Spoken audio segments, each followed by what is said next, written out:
I did have a head start. See, I did have a head start.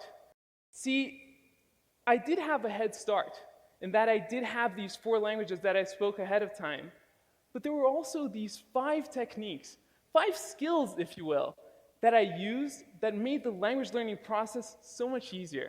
And it's about those 5 techniques that I want to talk about. So let's dig right in. And for the first one, the first thing that we've got to do is to take a very deep breath. And relax. And the reason for this is because our entire lives, we're taught how to do things right. From the moment we're born, we're taught what things we should do, and things we shouldn't do, and how to do things properly. Well, when it comes to language learning, the golden rule of language learning, the most important thing is to get things wrong, to make mistakes. And that is the first rule. Let me explain to you why. See, when we know languages, we know a whole collection of sounds and a whole collection of structures, which combined make what I like to call, and for the purpose of this presentation, our language database. And our language database will contain all the sounds and structures that we know. However, there's a whole family of sounds and structures that are beyond our database.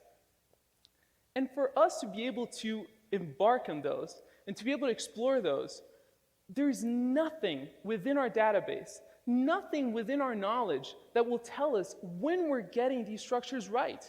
Nothing to tell us when that sound is precise. Let's say we're going to explore this one specific sound. There is nothing in our database. When we're saying it, we could say it perfectly, but in our minds, it will sound like a mistake. So you know that queasy feeling that we feel, that insecure thing when we feel like we're doing something wrong? That is the trigger that you need to look for, because that is a signal that tells you that you're going beyond your database and that you're allowing yourself to explore the realm of a new language. Let me show you how this works in practice. So let's say we're going to go and learn the word door in Spanish. So the word door in Spanish is puerta. So for puerta, we've got a few sounds that exist in English. So the pu, e, and the ta. However, when it comes to the r, that sound is not in our database. The rrr, the rolled r, does not exist in the English sound database. And it's a little bit on the outside. So if we allowed ourselves to bridge through our database and to really break through and to make the mistake, we could make sounds like the rrr. But instead, what sometimes happens is that we get the closest relative of it that is within the database, and that is the r sound. And that r sound makes something that sounds like puerta, which doesn't mean a thing in Spanish. It actually doesn't sound too charming, and it doesn't tell you too much. So for the first technique, allow yourself to make that mistake so that sounds like puerta can come out.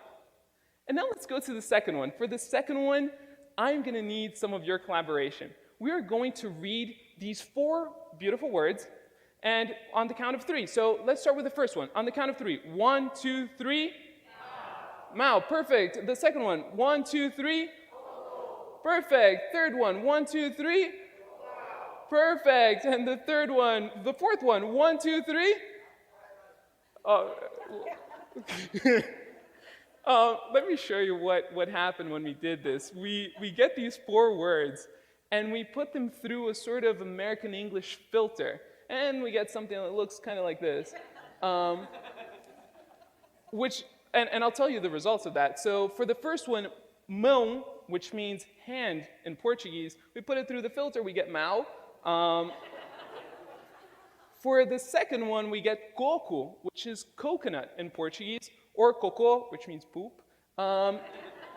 We put it through the filter and we get a warm cup of cocoa. And for the fourth one, we have huo, which means fire in Chinese. And we get, if you're feeling really creative, maybe a dude doing karate.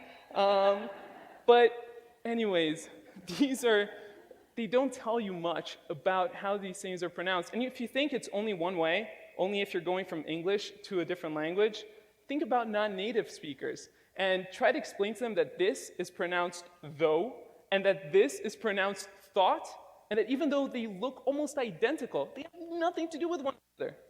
Or try to explain to them that this is enough and that this is just simply wrong. See, there is nothing useful about using that foreign alphabet when you're trying to learn the language. Why? Because it will give you wrong signals. So what is the second technique? Scrap it. Scrap the foreign alphabet. Let me give you an alternative of how you can go about this. This is a Brazilian currency, and it's spelled like this. So on the count of 3, can we all say the name of this currency? 1, 2, 3. Yeah. We have some people who know the spelling. Yeah, real for the most part. And as useful as this might seem, it doesn't tell you a single thing. And when you're speaking Portuguese, real means nothing. Let me give you an alternative. See, in Portuguese, the way that you say real is real. So let me teach you how to say it. So on the count of 3, let's say he. So it's he, but without the e sound. So 1, 2, 3, he. Perfect. And now let's say ow. It's like ouch, but without the ch sound. So it's ow. 1, 2, 3. Perfect. So he. Ow. He. Ow. He. Ow. He. Ow. He. Ow. Perfect. Now you all sound like passionate Brazilian capitalists.